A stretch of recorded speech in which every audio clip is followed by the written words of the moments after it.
आइए दोस्तों, तो देखिए, गुड इवनिंग। हम लोग जो है आज पढ़ने वाले हैं इंटीग्रेशन। तो आज हम लोग शुरुआत करेंगे इंटीग्रेशन। तो देखिएगा, इंटीग्रेशन क्या है। तो सबसे पहले तो समझते हैं कि इंटीग्रेशन का सिंबल क्या है।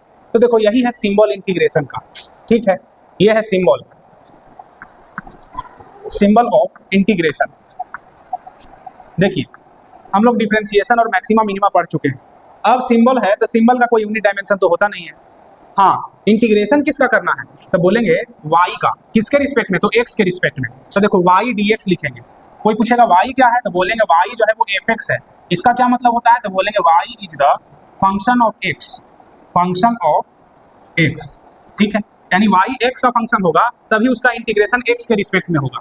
dx क्या कर रहा है तो बोलेंगे dx जो है वो y का इंटीग्रेशन कर रहा है। और सिंबल कौन है तो बोलेंगे सिंबल ये है, ठीक है। अब देखिए, मतलब कि अगर ये x का फंक्शन होगा तभी इसका इंटीग्रेशन x के रिस्पेक्ट में होगा, ठीक है। अब हम लोग इंटीग्रेशन जो है उसका थोड़ा ज्योमेट्रिकल मीनिंग समझने का कोशिश करते हैं।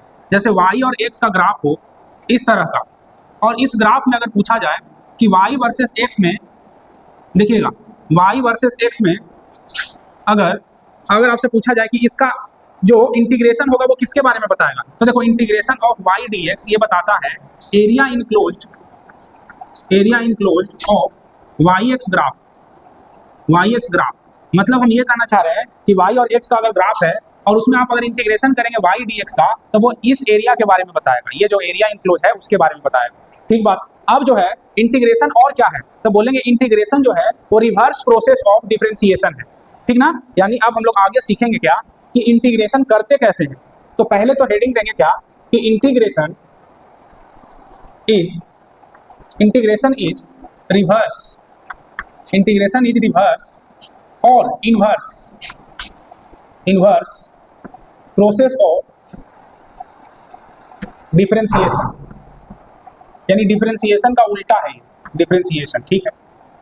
जैसे याद करिए आप, इंटीग्रेशन आपसे पूछा जाए कि बताओ sin x का इंटीग्रेशन क्या होगा, तो sin x dx, मेरा फंक्शन कौन है sin x, और dx के रिस्पेक्ट में इंटीग्रेशन करना है। याद करिए जब हम लोग डिफरेंशिएशन पढ़ते थे तो dy by dx होता था, और मतलब डिफरेंशिएशन में dx जो होता था वो डिवाइड के फॉर्म में होता था, डिवीजन के फॉर्म में होता था। और इंटीग्रेशन में dx जो होगा वो फंक्शन के साथ मल्टीप्लाइड होगा। तो ठीक है, sin x का इंटीग्रेशन क्या होगा, तो आप ऐसे सोचिए cos x का डिफरेंशिएशन क्या होगा तो माइनस sin x। तब उल्टा करो, sin x का इंटीग्रेशन क्या होगा तो माइनस cos x, यानी sin x का इंटीग्रेशन होगा माइनस cos x। यहाँ प्लस c लिखेंगे कब, जब इनडिफिनिट इंटीग्रेशन होगा तब। अब उसी तरह से अगर आपसे पूछा जाए cos x का इंटीग्रेशन क्या होगा तब बोलेंगे क्या कि sin x होगा। क्यों तब बोलेंगे sin x का डिफरेंशिएशन क्या होता है cos x, तो cos x का इंटीग्रेशन sin x हो जाएगा। उसी तरह से अगर integration of sec square x पूछा जाए dx तो बोलेंगे tan x होगा, tan x प्लस c। अगर आपसे पूछा जाए integration of cosec square x क्या होगा, cosec स्क्वायर x क्या होगा तो माइनस cot x होगा, प्लस c। उसी तरह से इंटीग्रेशन ऑफ 1/x dx क्या होगा, तो याद करो log x का डिफरेंशिएशन होता था 1/x, तो यहाँ हो जाएगा log x प्लस c। उसी तरह से इंटीग्रेशन ऑफ, अगर आपसे पूछा जाए कि sec x into tan x क्या होगा, sec x into tan x का इंटीग्रेशन क्या होगा, तो बोलो क्या होगा तो बोलेंगे sec x होगा। क्यों तो बोलेंगे sec x का डिफरेंशिएशन क्या होता था तो sec x into tan x, तो sec x into tan x का इंटीग्रेशन क्या होगा तो बोलेंगे sec x होगा। तो उम्मीद है आप सीख गए होंगे यहाँ तक, इसको नोट करिए। अब देखिए दोस्तों, अगर integration of cosec x into cot x पूछा जाए dx तो बोलेंगे माइनस, क्या लिखेंगे तो minus cosec x plus c। अब उसी तरह से integration of e to the power x होगा तो इसका integration e to the power x ही हो जाएगा। अब देखो ध्यान से देखना, जैसे यहाँ अगर dx का इंटीग्रेशन हो तब क्या होगा, तो थोड़ा सोचो तो यहाँ फंक्शन कौन है तो बोलेंगे फंक्शन तो कुछ दिखाई नहीं दे रहा है। हाँ dx क्या है तो बोलेंगे dx तो बता रहा है कि तुम इंटीग्रेशन करो, लेकिन किसका करो तो बोलेंगे देखो यहाँ पे कुछ दिखाई नहीं ना दे रहा है, तो इसको तुम ऐसे समझो कि यहाँ 1 इंटू dx लिखा हुआ है, और तुम इसको ऐसे बोल सकते हो x to the power 0 dx। अब समझना इसका इंटीग्रेशन क्या होगा, तो जो मेजर फॉर्मूला है वो ये है कि integration of x to the power n dx क्या होगा, तो बोलेंगे इसका फॉर्मूला होता है x टू द पावर जो है उसमें एक ऐड करो और डिवाइडेड बाई n प्लस 1 होगा, प्लस c। तो ठीक बात। अब अगर इसका इंटीग्रेशन पूछेगा तो कितना होगा, तो बोलेंगे x टू दी पावर जो है उसमें एक ऐड करो और डिवाइडेड बाय 0 + 1। तो बोलो ये तो x ना हो गया, यानी कहने का मतलब है कि dx का इंटीग्रेशन क्या होगा, तो बोलेंगे x होगा। तो उम्मीद है आप समझ गए होंगे, यहाँ तक तो कोई दिक्कत नहीं होगा। तो मेजर जो मेरा फॉर्मूला था वो ये था, इसको आपको याद रखना है। आप इसको हम दोबारा लिख देंगे, इसको जल्दी से आप नोट करिए, फिर हम लोग आगे पढ़ते हैं। तो देखिए दोस्तों, हम लोग बोले क्या कि integration of x to the power n dx क्या होगा, तो x to the power n + 1 divided by n + 1 यही होगा, ये मेन फॉर्मूला है। अब प्लस c, जैसे आपसे फर्स्ट क्वेश्चन बोला गया है कि इंटीग्रेशन करना है x² + x to the power 5 और प्लस 5, इसी का इंटीग्रेशन करना है। तो कैसे करें, तो बोलेंगे i = इंटीग्रेशन ऑफ x², देखो dx को मल्टीप्लाई कर दो तो x² dx plus integration of x to the power 5 dx और प्लस 5 dx का इंटीग्रेशन करो। तो देखिए अब इंटीग्रेशन किया जाए तो जो पावर है उसमें एक ऐड करो तो 2 + 1 / 2 + 1। अब चलो यहाँ x टू दी पावर 5 + 1 / 5 + 1 अब प्लस यहाँ देखो 5 कांस्टेंट टर्म है उसको बाहर करो और dx का इंटीग्रेशन क्या होगा, तो अभी बताया था उसका इंटीग्रेशन x होता है, तो 5x हो जाएगा, यानी ये x टू दी पावर 3/3 और plus x to the power 6/6 और प्लस 5x हो जाएगा। अब चलो नेक्स्ट क्वेश्चन पे आते हैं, तो उम्मीद है आप सीखे होंगे इसको। तो देखिए दोस्तों, नेक्स्ट क्वेश्चन ले रहे हैं, वो integration of 1/x² plus √x plus 3 sin x plus 4, इसका इंटीग्रेशन करना है dx। देखो तो कैसे करें, तो पहले इसको अरेंज कर लो। तो इंटीग्रेशन ऑफ x² को ऊपर ले जाएंगे तो x to the power -2 dx हो जाएगा, प्लस √x को लिख सकते हैं x to the power 1/2 dx, इसका इंटीग्रेशन करो। प्लस 3 sin x, तो 3 को तुम चाहो तो बाहर कर सकते हो और sin x का इंटीग्रेशन कर देंगे dx के रिस्पेक्ट में। अब 4 dx है तो 4 को भी चाहो तो बाहर कर सकते हो और यहाँ dx लिख दो। तो चलो अब इंटीग्रेशन किया जाए, तो जो पावर है उसमें एक ऐड करो तो -2 + 1 डिवाइडेड बाय -2 + 1 और plus x to the power 1/2 + 1 divided by 1/2 + 1 और प्लस 3 sin x का इंटीग्रेशन होता है -cos x, ठीक है। अब चलिए 4 और dx का इंटीग्रेशन x, तो बन गया, यानी ये कितना हो गया, तो -2 + 1 तो -1, यानी -x टू दी पावर -1 और प्लस ये 3/2, तो 2/3 ऊपर चला जाएगा x टू दी पावर 3/2, है ना। इसको भी चाहो तो -1/x लिख सकते हो और -3 cos x और प्लस 4x, तो ये भी बन गया। चलो इसको अरेंज ही कर लेते हैं, -1/x और plus 2/3 into x to the power 3/2 -3 cos x और प्लस 4x, तो ये हो गया फाइनल आंसर। तो लिखिए इसको, फिर हम लोग अगला क्वेश्चन करते हैं। तो देखिए दोस्तों, नेक्स्ट क्वेश्चन लेते हैं, integration of 1/x to the power 4 plus e to the power x और प्लस 1/√x ऐसा है। तो ठीक है, इसका इंटीग्रेशन क्या होगा, तो क्या करें, तो बोलेंगे पहले तो अरेंज कर लो। तो अरेंज करेंगे तो कैसे लिखेंगे, बोलेंगे x to the power -4 dx लिखो और plus e to the power x dx लिखो। आइए देखो x टू दी पावर 1/2 है नीचे में, ऊपर लेके जाएंगे तो x to the power -1/2 dx हो जाएगा। अब इसका इंटीग्रेशन करो, तो x टू दी पावर जो पावर है उसमें एक ऐड करो, तो -4 + 1 करेंगे तो -3/-3 और plus e to the power x का तो e to the power x ही हो जाएगा। x टू दी पावर -1/2 है, तो इसमें 1 ऐड करेंगे तो 1/2 हो जाएगा और नीचे में 1/2 लिखेंगे और जाहिर है बाकी तो खत्म हो गया। तो देखो, तो इसको लिख सकते हैं -1/3 x टू दी पावर 3, बिल्कुल लिख सकते हैं, plus e to the power x, और यहाँ देखो प्लस 2 ऊपर चला जाएगा, और ये देखो √x है कि नहीं, तो 2√x हो गया, बस यही आंसर हो गया। तो इसको आप नोट करिए।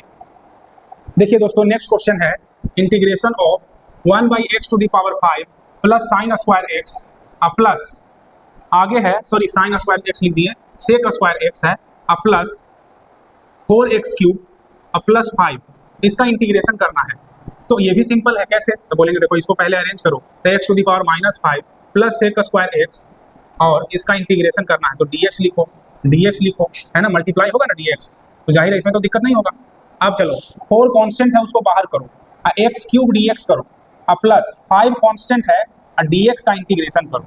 अब चलिए जल्दी से आंसर बता दीजिए, तो अब डायरेक्ट करेंगे, x टू दी पावर -5 + 1 तो -4/-4 अब प्लस sec² x का इंटीग्रेशन क्या होगा, तो tan x होगा, tan x का डिफरेंशिएशन sec² x होता है। अब यहाँ देखो 4 x³ है तो x पर पावर 3 + 1 तो 4/4 अब प्लस 5 dx का इंटीग्रेशन x, जो कि बता चुके हैं, तो इसको आप लिख सकते हैं 1/4, यानी माइनस साइन के साथ 1/4 x टू दी पावर 4 अब प्लस tan x अब प्लस देखो 4 से 4 कट गया तो x टू दी पावर 4 अब प्लस 5x, तो जाहिर है आगे में प्लस c भी लिख देंगे, मतलब अब पहले छोड़ चुके थे, मतलब इनडेफिनिट इंटीग्रेशन है तो लास्ट में c लिखना है, जरूरी है, लिख सकते हैं, चलिए लिख दीजिएगा और क्या।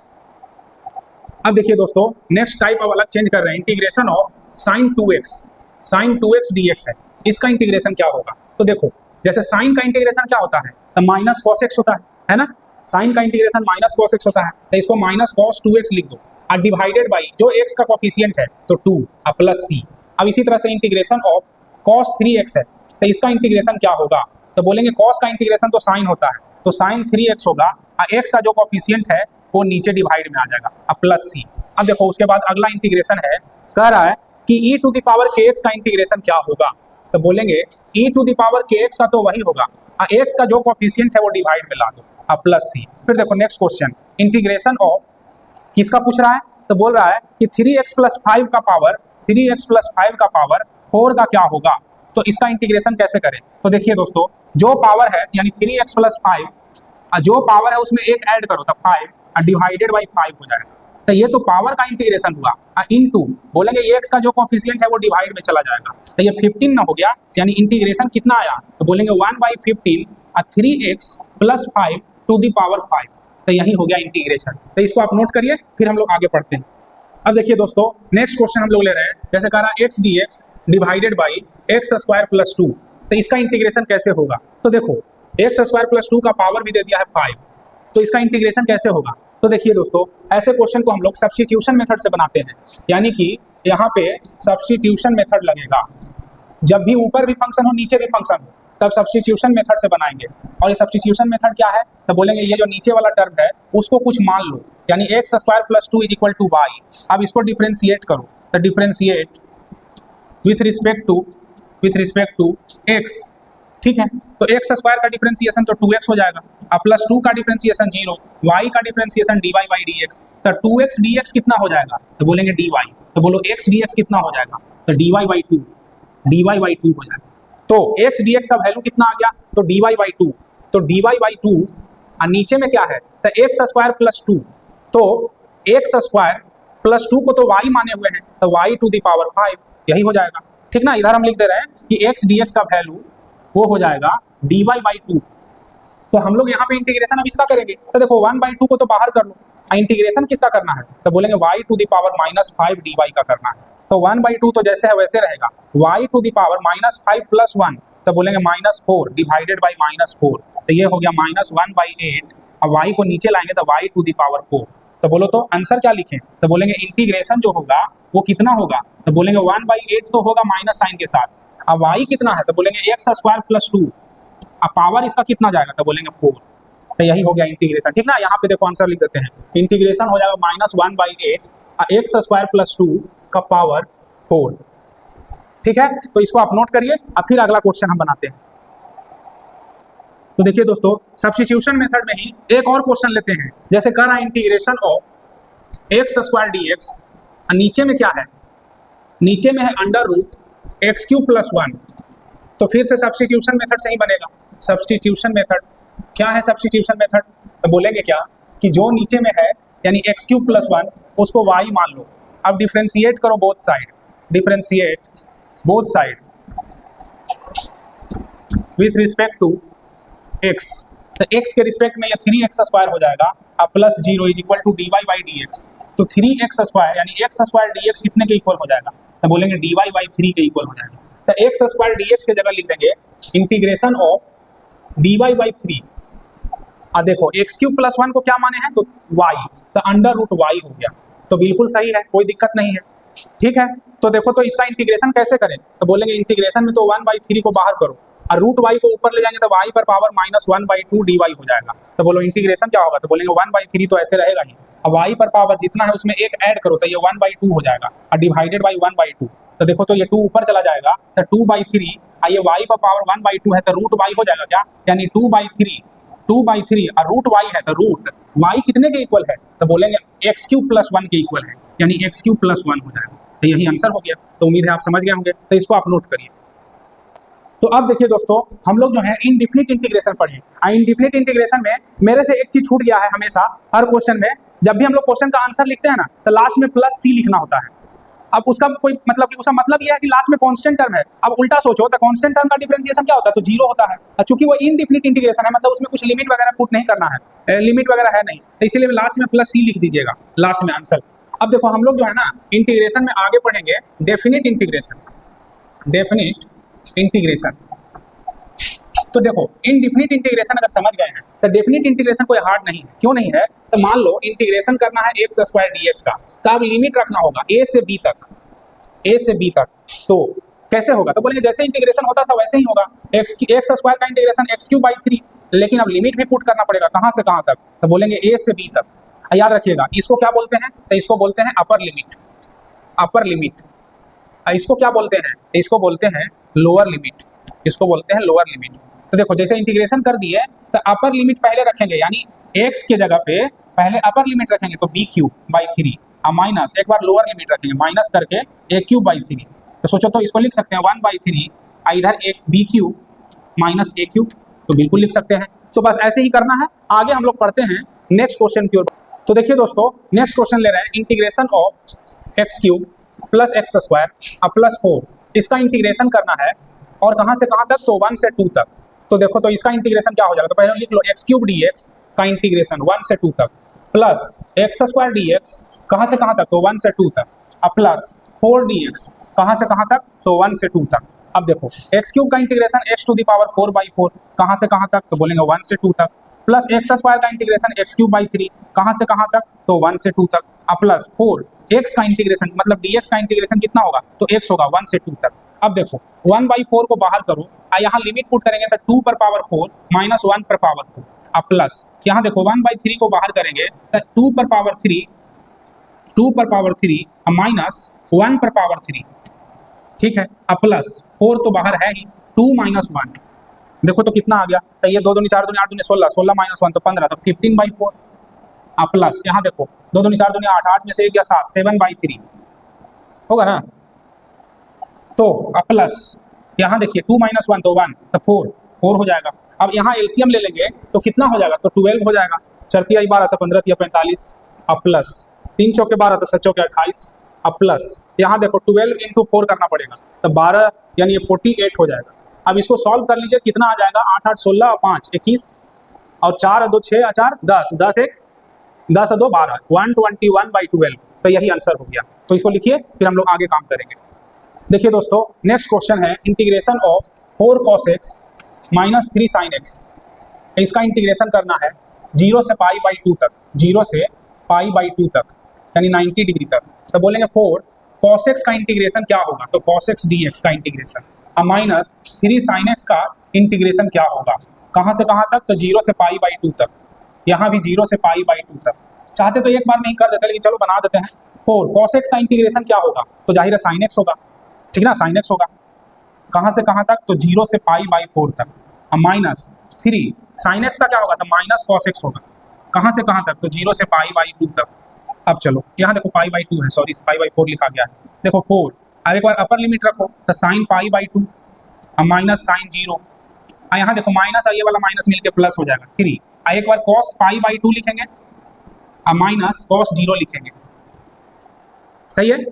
तो ये जो है कितना हो जाएगा? तो देखो तो sin π/2 कितना होगा? तो sin π/2 तो 1 हो जाएगा यानी 4 और माइनस देखो सॉरी प्लस 3 इंटू cos π/2 तो 0 cos 0 1 तो माइनस 1 इंटू 3 तो माइनस 3 यानी यहाँ माइनस 3 हो जाएगा। तो 4 माइनस 3 यानी 1 हो जाएगा, आंसर हो जाएगा 1 आंसर हो जाएगा। तो लिखो जल्दी से। अब देखिए दोस्तों नेक्स्ट क्वेश्चन कर रहे हैं x dx by x square plus 1, इसको a से b तक इंटीग्रेट करना है। देखो सब्स्टिट्यूशन मेथड वाला आ गया, तब बोलेंगे क्या? सब्स्टिट्यूशन मेथड, तो उसको अप्लाई किया जाए तो बोलेंगे क्या? एक्स स्क्वायर प्लस 1 को y मान लो। अब करो डिफरेंशिएशन पहले, तो differentiate both side with respect to x, तो इसका डिफरेंशिएशन तो 2x हो जाएगा प्लस 0 और यहाँ dy/dx हो जाएगा। तो 2x dx क्या हो जाएगा? तो बोलेंगे dy के इक्वल हो जाएगा। तो x dx किसके इक्वल हो जाएगा? तो dy/2 हो जाएगा। तो चलो अब x dx की जगह क्या लिखेंगे? तो dy/2 और यहाँ पे देखो एक्स स्क्वायर प्लस 1 कितने के इक्वल है? तो बोलेंगे y के इक्वल है। तो इसी को चाहो तो 1/2 को बाहर करो और यहाँ 1/y dy लिख दो। तो याद करो 1/x का इंटीग्रेशन क्या होता था? x के रिस्पेक्ट में तो log x, तो 1/y का इंटीग्रेशन dy के रिस्पेक्ट में क्या होगा? तो log y, यानी इसका इंटीग्रेशन कितना होगा? तो हाफ log y। अब ध्यान से देखिए हम लोग लिमिट पुट नहीं कर किए हैं, a से b तक पुट करना है, a से b तक पुट करना है। अब देखो यहाँ पे हाफ log y, तो log y की जगह क्या लिखें? तो बोलेंगे एक्स स्क्वायर अब प्लस 1 अब लिमिट पुट करते हैं a से b तक, तो एक बार अपर लिमिट रखेंगे तो हाफ को तो बाहर कर दो, लॉग x के जगह पे b रखेंगे तो b स्क्वायर प्लस 1 होगा, अब minus log a square plus 1 होगा, upper limit minus lower limit. देखो इसको आप लिख सकते हैं half log b square plus 1 divided by a square plus 1। तो ये एक मेथड है। और नहीं तो आप ऐसे भी कर सकते थे कि जैसे half integration 1 by y d y था, तो यहाँ से आप ऐसे लिमिट को हटा सकते थे। कैसे? तब बोलते ऐसे कि when x is equal to a, तब y कितना होगा? तो बोलेंगे a स्क्वायर प्लस 1। अब when x is equal to b, तो y कितना होगा? तो बोलेंगे b स्क्वायर प्लस 1। तो बोलो यहाँ पे a से b तक है, तो a की जगह क्या रखेंगे? तो a square plus 1, a square plus 1। और यहाँ क्या रखेंगे? तो b स्क्वायर प्लस 1। तो इसका इंटीग्रेशन क्या हो जाएगा? तो बोलेंगे हाफ लॉग y। इसका लिमिट कहाँ से कहाँ तक पुट करें? तो बोलेंगे a स्क्वायर प्लस 1 से लेकर के b स्क्वायर प्लस 1 तक। तो यहाँ लिमिट पुट कर लो, तो हाफ ये तो रहेगा ही, और यहाँ लॉग b स्क्वायर प्लस 1 और minus log a square plus 1 हो जाएगा। और इसी को आप चाहो तो half log b square plus 1 by a square plus 1 लिख सकते हो। तो जाहिर है इसमें भी कोई गलत नहीं है, आप ऐसे बनाओ चाहे वैसे बनाओ, बात तो बराबर है, लिमिट को हटा दिए हैं। तो देखिए दोस्तों, इंटीग्रेशन में इतना ही पढ़ेंगे। अब हम लोग अगला चैप्टर यानी next chapter units and dimension पढ़ेंगे। अभी हम लोग काइनेमेटिक्स शुरू नहीं कर रहे हैं, पहले यूनिट डायमेंशन पढ़ लेते हैं, एरर एनालिसिस भी पढ़ लेते हैं, फिर काइनेमेटिक्स को शुरू करेंगे। ऐसे नहीं होगा तो काइनेमेटिक्स का कुछ लेक्चर मैं अपलोड करूंगा। फिलहाल इंटीग्रेशन यहीं तक, यानी बेसिक मैथ खत्म, जिसमें डिफरेंशिएशन, मैक्सिमा, मिनिमा और ये रहा इंटीग्रेशन। और उससे पहले ट्रिगोनोमेट्री का एक लेक्चर दे चुके हैं, तो बेसिक मैथ उसमें एकदम क्लियर हो गया होगा। अब वेक्टर पढ़ चुके हैं और उसके बाद हम लोग यूनिट डायमेंशन पढ़ेंगे, और 12th में हमारा कैपेसिटर चल ही रहा है। तो थैंक यू सपोर्ट करने के लिए।